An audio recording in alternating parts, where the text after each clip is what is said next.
Good morning, and welcome to the Unity Spiritual Center of Windsor, Ontario.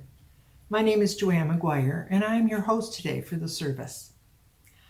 Our guest speaker today is Eric Hellman. Eric's background in Unity dates back to 1960, when he first attended a Unity of Winnipeg, and he also read the Daily Word at home. Although Eric is not a minister, his life passion and focus is how to create healing change in the world. He was one of the co-founders of the First World Blue Box recycling program. He is a communication and change coach, a longtime student of the Course in Miracles, and he's a therapeutic touch practitioner. His talk is titled, Transforming Our World Through Love. Our opening prayer is, love can be many things, an emotion we feel for another person, an experience we have in nature, or an energy that radiates from us to others. It is even said that God is love. Apostle Paul spoke about the power of love and what it means in our lives. Love is patient. Love is kind. It bears all things, believes all things, hopes all things, endures all things. Love never ends. So now let us open our hearts and minds to continue to explore love and how to bring it into our lives in the most practical and unusual ways. Our first song of the service is by Faith Rivera, and it is titled Peace Jam. Yeah. Come on. Yeah. Come on. Talking about that peace. That's right. Yeah. Set your spirit free, y'all. If we wanna make a change, be the change we seek. If we get this thing called love, turn the other cheek, spin the world right upside down. Maybe then we'll see another way to be. If we're gonna have this dream, wait to make it real. If I'm marching for some peace, start at home with me. If we soothe the war inside to bring some harmony, with a point where it begins. Shanti Ramani, Pache Shalom. Talking about that peace. That's right. Yeah. Set your spirit free, y'all. Shanti Ramani, Pache Shalom. Talking about that peace. That's right.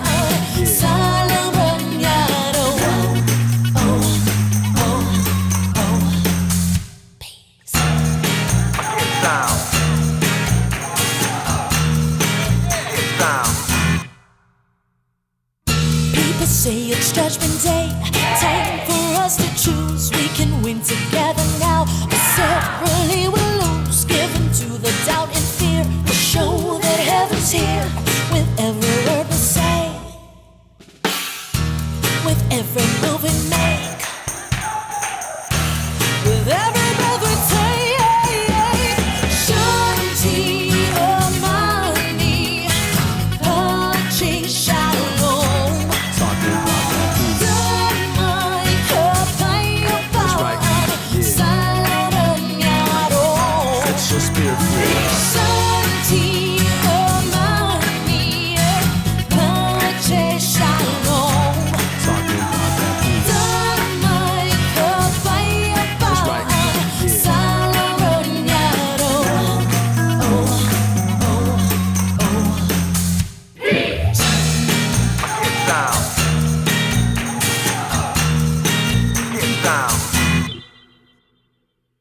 What the bleep, hey, got it right. With water and with life, what we get is what we think. So bask your mind with light, focus on a super you. It suits the world of two. Join our peace, love and fun,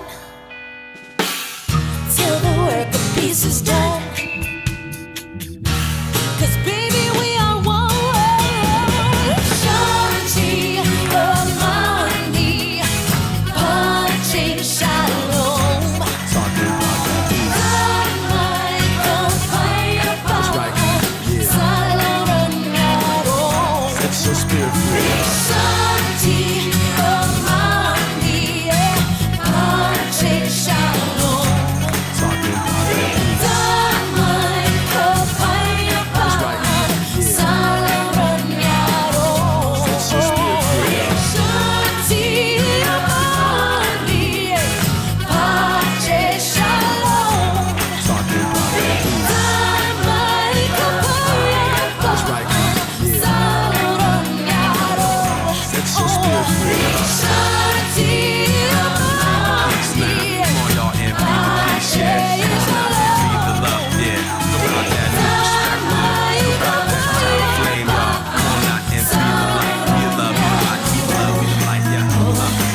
Thank you, Faith Rivera, for your song Peace Jam.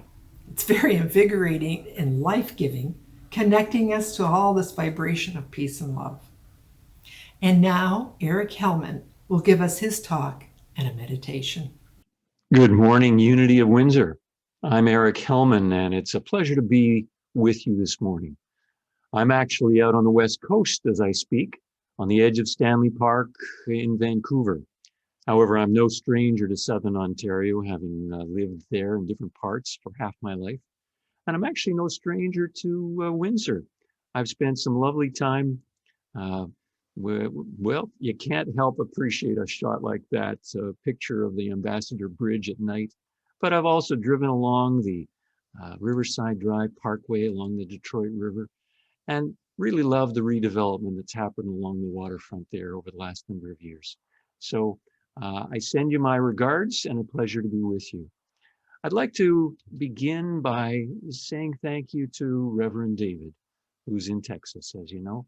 And I'd also like for all of us to take a few moments just to hold him and his father and his family in our thoughts and prayers, to send out our healing intent, to wrap them up in our arms for all that they're going through, and to pray and know that the highest will be done for all of them. Thank you. Now, when I think of seeing a new speaker, this question naturally comes to mind. Who the heck is this guy anyway? You don't know me from Adam, so let me give you a little bit of an introduction. I've been speaking at Unity White Rock out here in the Vancouver area for the last 3 years, and Unity New Westminster at times over the last 4. But I have to make an admission that it still seems strange for me to be doing talks like this. And I'll give you a little understanding about why. You see, my passion for really the last 45 years has been seeing change in the world. Change at all different levels.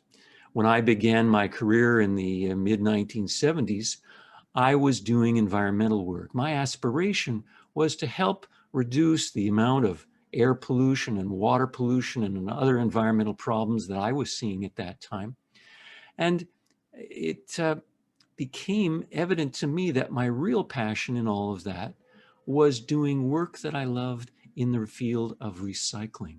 For me, recycling was an educational tool to help people understand the power of their choices and actions, and that by choosing to recycle, they could reduce pollution and create jobs and have a number of other very positive benefits. And it was work I really loved. However, here's the paradox. How I tried to make change as an environmentalist was also creating a lot of deep conflict and pain in my life. And so was a young marriage I was in at the time. And so filled with conflict I was that I was inside crying out for help. And the only thing I found that really made a difference in my life was a spiritual book called A Course in Miracles, which some of you may know. And that's something that I have followed for the last 40 years because it helped me to both find peace and a deeper sense of answers. One of the things I realized working with it was that I needed to change my thinking in my environmental work. I needed to treat people differently with more kindness and respect and compassion, understanding. I needed to learn how change works at a much deeper level. And I needed to see life from what I now understand is a spiritual perspective. Maybe some of you have had some of the same issues in your life that moved you towards your spiritual journey. Well, anyway, That's what brings me here today, is having studied the course in spirituality and unity for the last 40 years has made a huge difference in my life. So today's talk I'd like to call Transforming Our World Through Love, bringing together the parts of my career from the environment to the spiritual, and really believing that transformation in our world is possible through spirituality and love. So let's explore that a little bit. As you know, Unity Worldwide actually is exploring the 12 powers this year, and the theme for April is just that word, love.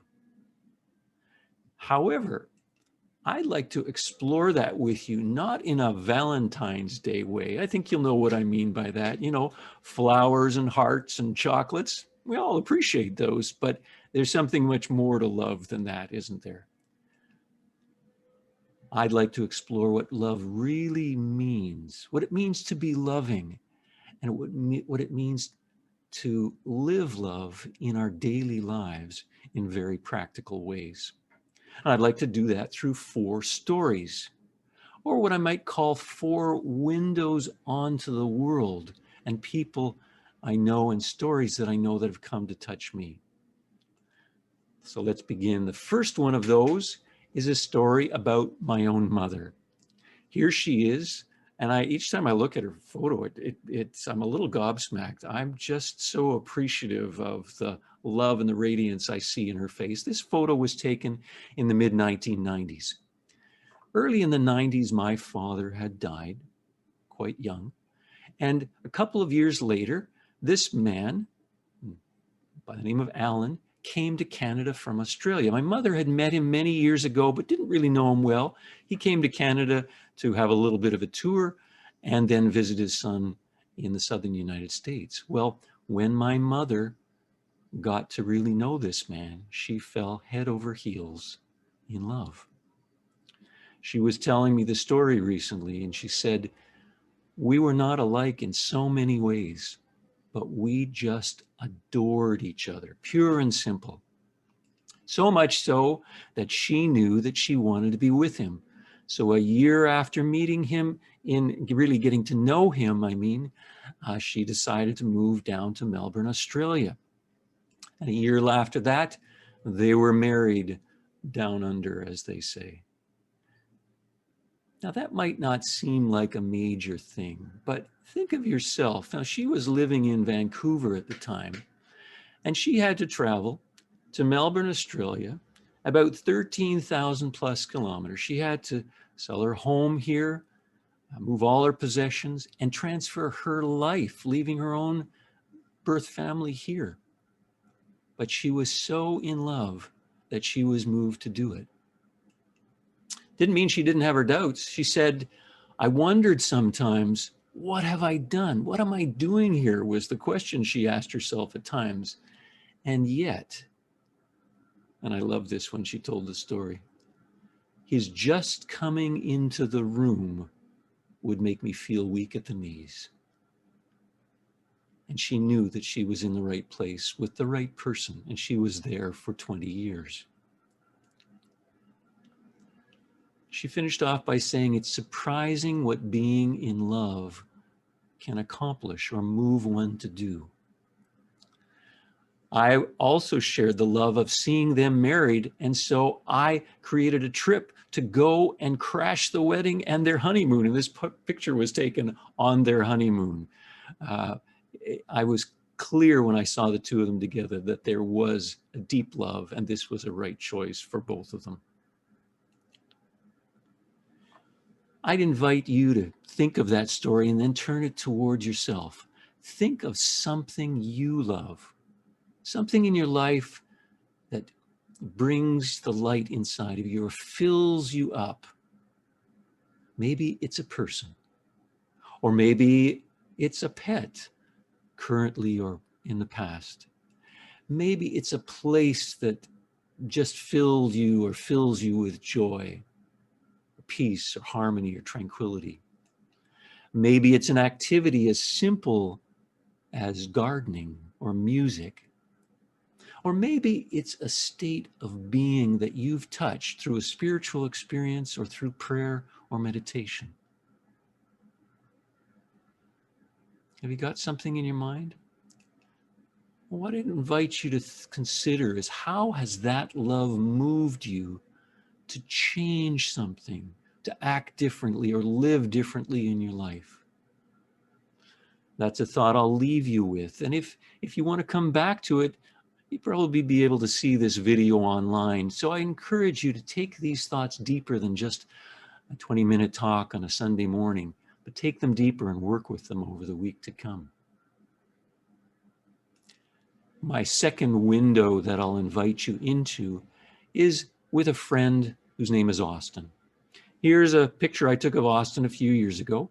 This year, he's 86 years old, and in many respects, he's a kind of an average guy. He loves to have breakfast in his favorite diner, which he's now in here in this picture in Toronto. He loves sports, but there's a little something that's a little different about him. He believes in the power of love, and he works actively with it in his life. So let me share you a little bit about that. A few years ago, Austin came across an idea that the heart could literally generate and send out love energy, like I have in this picture here. Well, that idea intrigued him, so one day he decided to try it. And what he did is he began to visualize being filled with love within himself, sending it out to his room, to the house, and to the neighborhood. He sent out in his visualization a golden light, and then sent out that love energy to all his friends and to all who wanted it, anywhere they might be. He did that a number of times over a week, and during one of those times, a friend of his, who's very sensitive to spiritual and subtle energies, felt drawn or compelled to drive down Austin Street. And he experienced something quite wild when he passed his house, and he left Austin this phone message. He said, "When I drove by your house, I saw the most beautiful light. A serene, loving, kind, and warm energy was pouring out of your windows," his friend said. "I could just feel this unbelievable love energy streaming out like sunlight." Well, it really hit Austin in a deep way of understanding the connection between what he was doing and what this person was picking up. And perhaps if you work with subtle energies or sending out love to people in your life, it may help to ground you in the reality that this isn't just pie in the sky or imagination, that there is something at a subtler level that is really happening and can be experienced by others. Austin now sends that love out, doing these love meditations on a daily basis. But he also invites others to share in that, in sharing in the power of love by writing about it as an author, and also creating this particular website called A Call to Love, where he invites people worldwide to create a worldwide web of love to get us through these turbulent times. And if you'd like to go there, here's the address. It's acalltolove, all one word, .com. You'll find this particular story that I just shared on that website as well. In interviewing Austin or speaking to him recently, I said to him, "So why is this sending out of love so important to you?" And here's what he said: "I feel that I've been given this gift of the ability to love. And I feel profoundly responsible to share this as best I can with as many people as I can." I've known him since the early 80s, and it was the first time I'd ever heard that from him, and it touched me very deeply. He also left me with this question, which I'd like to offer you. What would it be like if we all took a risk and loved? It doesn't have to be in his way, but it could be sending out that radiant energy, but it could be in any way that speaks to you. What would it mean this week if you took a risk and loved?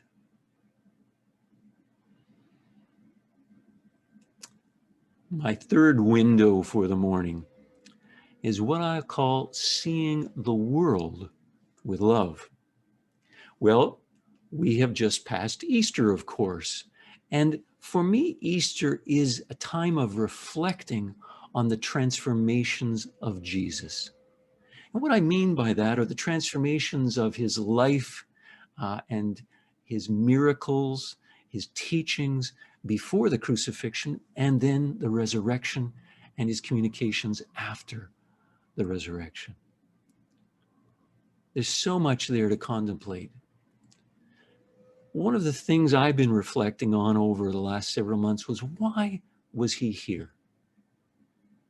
And for the first thing that came to me is, I believe he was here to show us that so much more is possible in life.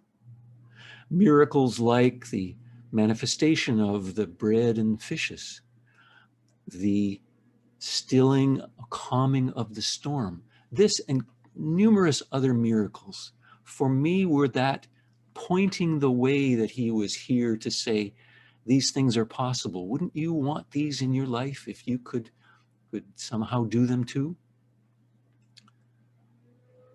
The second reason I think he came to this earth, this planet, was to teach us how to connect with that greater power that he knew was in him and that moved him to do all these things, so that we can do these things as well. Jesus, for me, wasn't the kind of guy who said, you know, I want to demonstrate how powerful I am and show you how weak you are. Just the opposite. And that's what it says in the Bible. He is quoted as saying, whoever believes in me will do the works I have, and even greater things than these. That's in fact what Unity Church or Unity Movement was founded on. The founders, Charles and Myrtle Fillmore, chose to take his teachings and see if they could demonstrate their results in their own lives. They did, and that was the foundation for Unity. And I want to do those things too. It's a deep aspiration in me to do and see what I call healing change, to use the spiritual awareness to help transform our world and heal it at the same time through the kinds of miracles and demonstrations that Jesus did.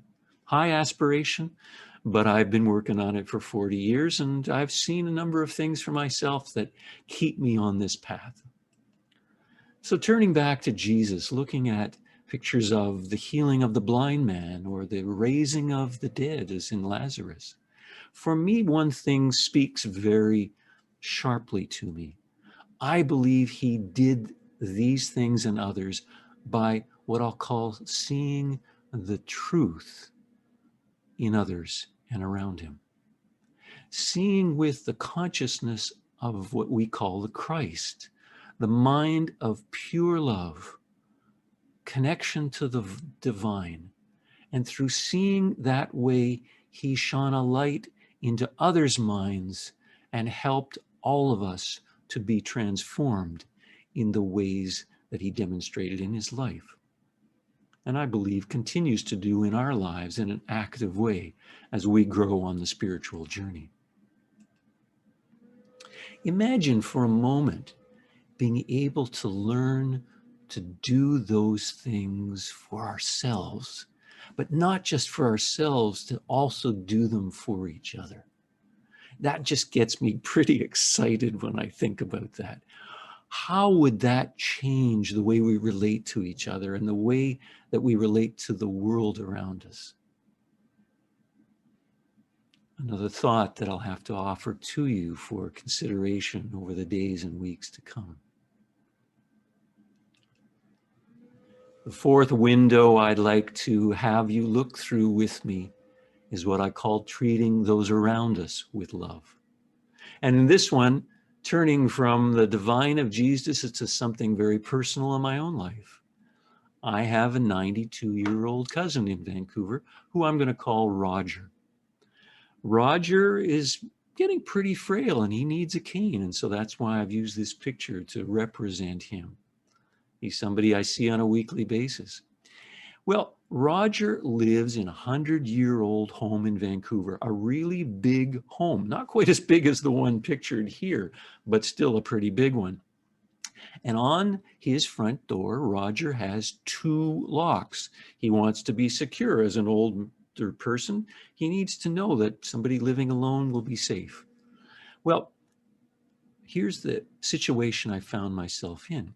When Roger would try to open his front door from either the inside or the outside, he would have to pull out this large set of keys, many of which looked quite similar. And he would rifle through the keys trying to find the right key for the top lock and then the bottom lock. And this would take him some time, every time we left and every time we entered. So at one point I had the thought, how could I help?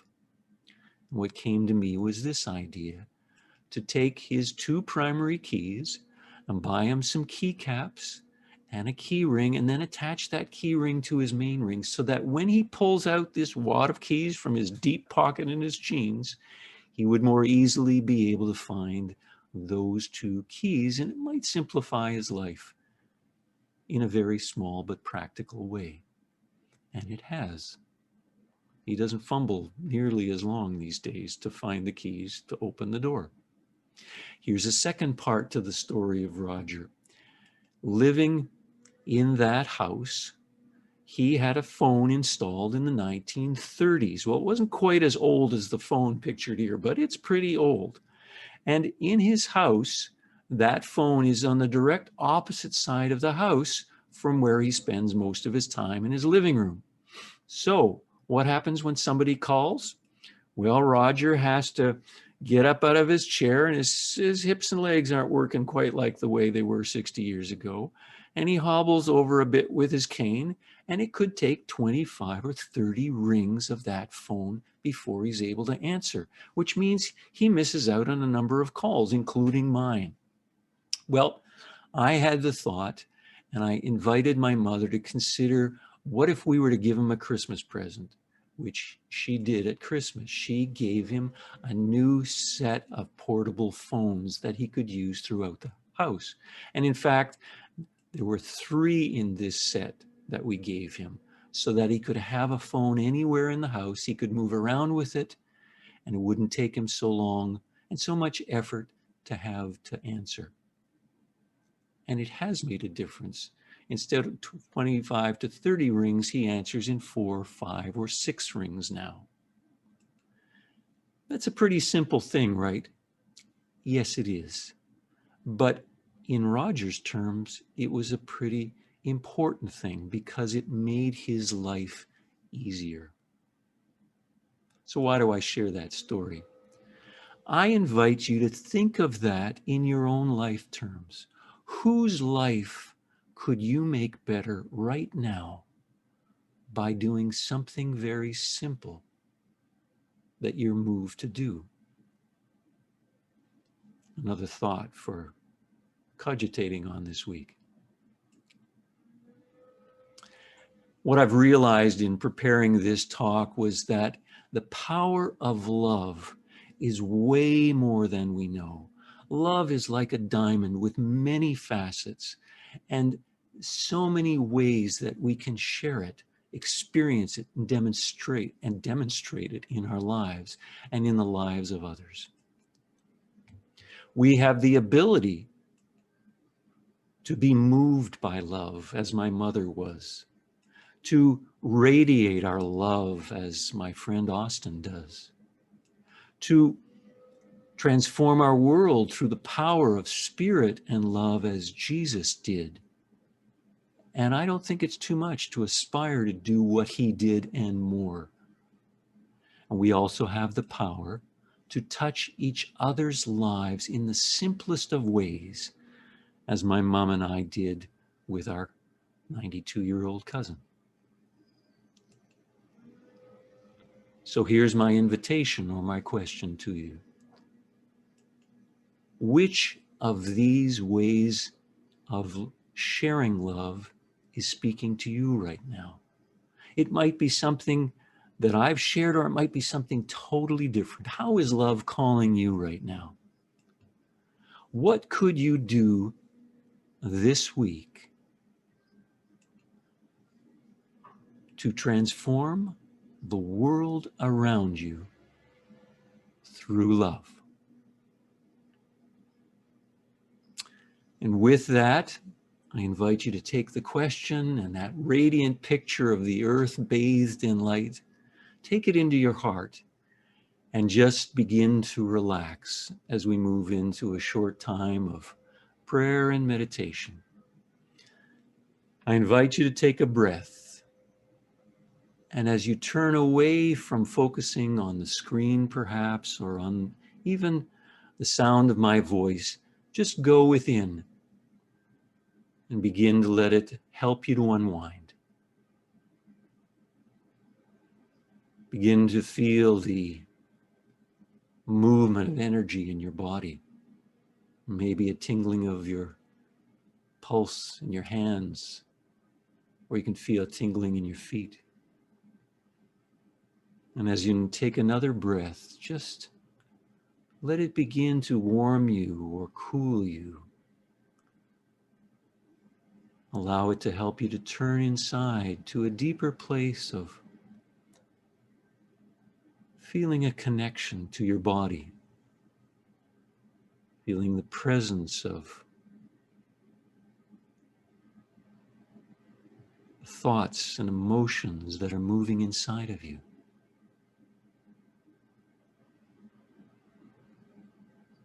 And with another gentle breath, I invite you to invite in the presence of the holy, the divine.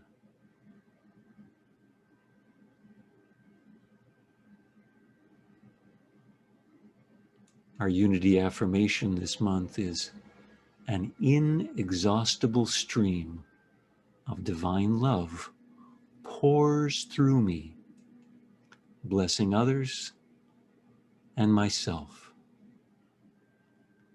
And whether you feel an ounce of that energy, a stirring of that energy, a movement or a radiance or a pouring, it doesn't matter. Just tune in to what it would be like to imagine yourself being that current of divine wisdom and love and presence in your life. And begin to send it out. Send it out to Reverend David, his father, and his family. Send it out to people you know, to troubled spots in the world, to anything or anyone that you would like and are moved to send love to.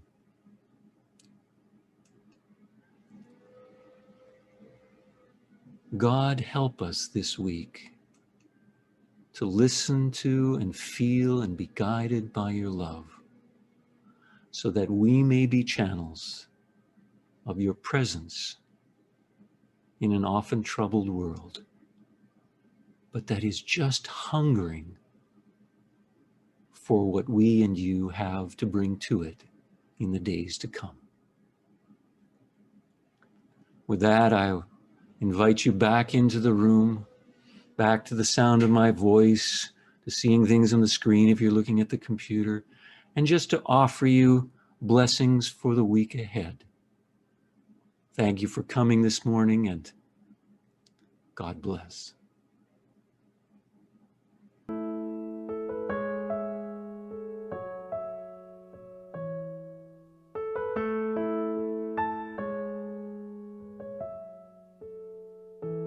In this moment, in this place, I remember who I am, letting fear and worry fall away from me.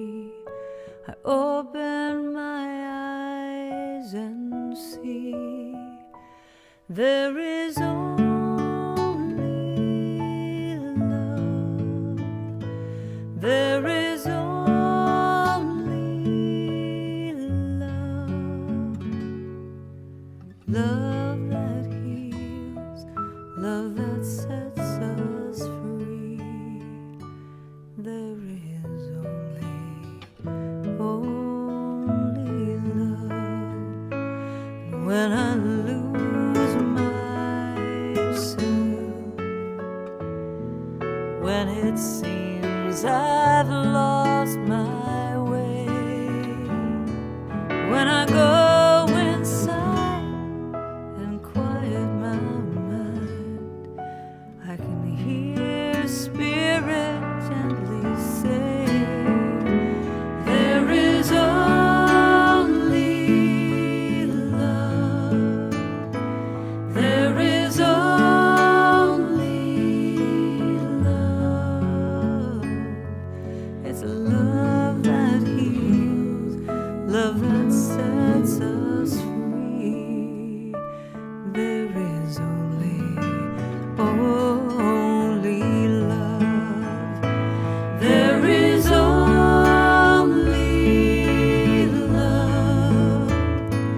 There is only love. Love that heals, love that sets us free. There is only love. There is only love. There is only love. There is only love. It's the love that heals, the love that sets me free. There is only love. There is only love. There is only love. Love that heals, love that sets me free. There is only love. There is only love. There is only love. There is only love. There is only love. There is only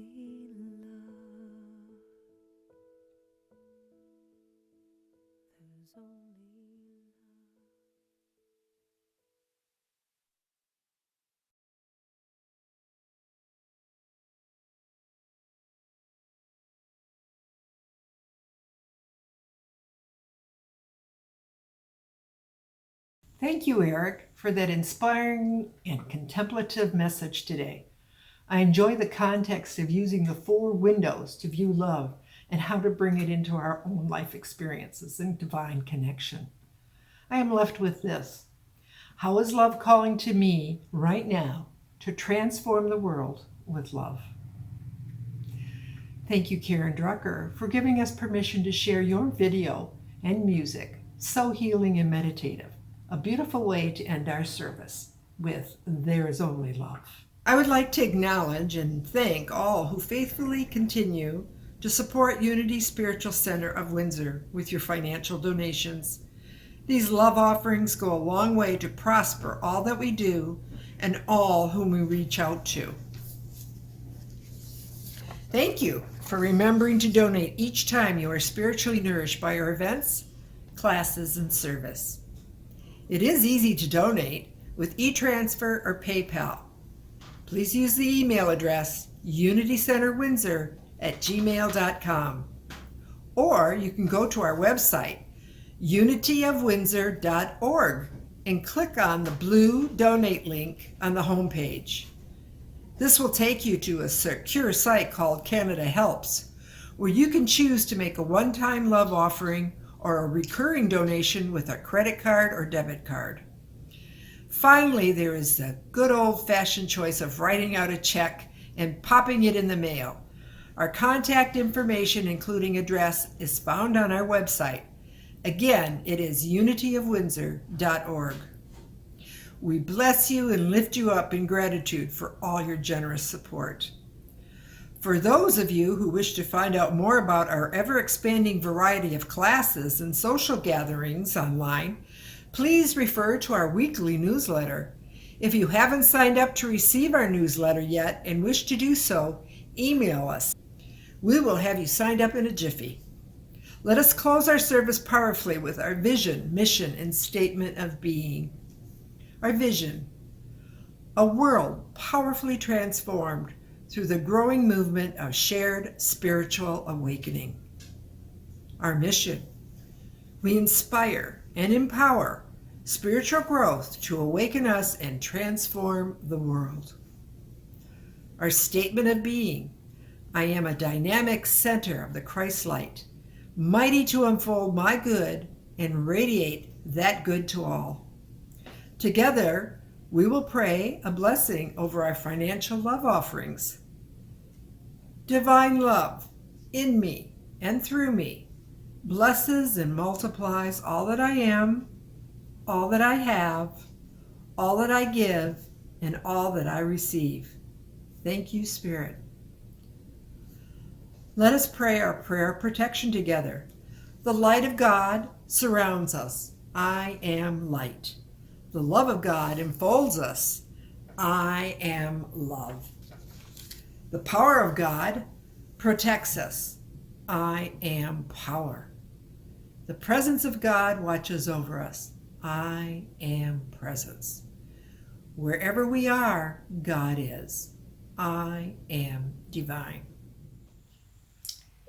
Thank you again to our music performers, Faith Rivera and Karen Drucker, for permission to use their video and music. As well, a special thank you to our guest speaker, Eric Hellman, for sharing his powerful message with us. Of course, I also want to include Mike Karloff, who's our in-house musician that plays the opening and closing music. And another special thank you to all those who are involved with the background of providing this Zoom service for us. Thank you so much to all of you for your service. A reminder that we will have conversations with our licensed Unity teacher, Mariette Jones, at 11:30 a.m. See the bottom of our screen for connection information, or you can go to our website. Goodbye. Thank you all for attending our service today, and have a very love-filled week.